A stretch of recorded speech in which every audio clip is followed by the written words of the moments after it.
So in this week's weekly Jinx video, and for those that don't know, every Wednesday we do a weekly Jinx video about how she's doing in the lore, the meta, a certain build, or a certain matchup, and things like that. And how it's determined is by you actually. You comment and say what you want to see me talk about for next week's video, as well as discuss the current topic of this video. And in this video, I'm actually going to talk about and ask the question, how do you counter Jinx? And I'm not making that so that we can talk about how to best beat our favorite champion. It's more so in my experience, for example, if you know the weaknesses of your champion, that's one of the best ways to get better at that champion, because then you can look at what the enemy is trying to do against you and then counter that effectively.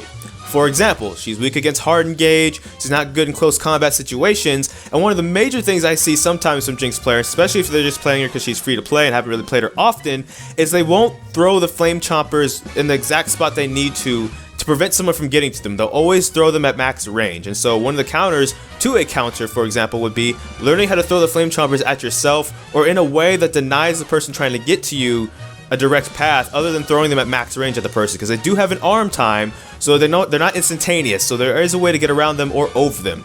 Now when it comes to counters, I mean things like the fact that, like I said, she's weak against hard engage, things like Vi, point and click stuff, Lissandra even, really fast divers even, you could say potentially are a weakness against Jinx, but really the really hard lockdown things. She has low mobility, so things with higher mobility than her are going to have a better time or chance catching her than things that have like even mobility.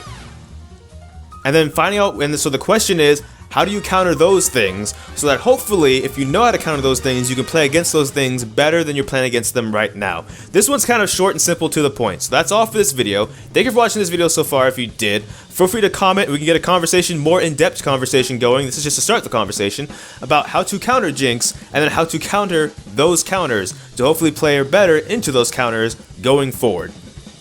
So I don't know which video will be next because life will be quite a mess. So until next time, take care from the Fire Godai FS.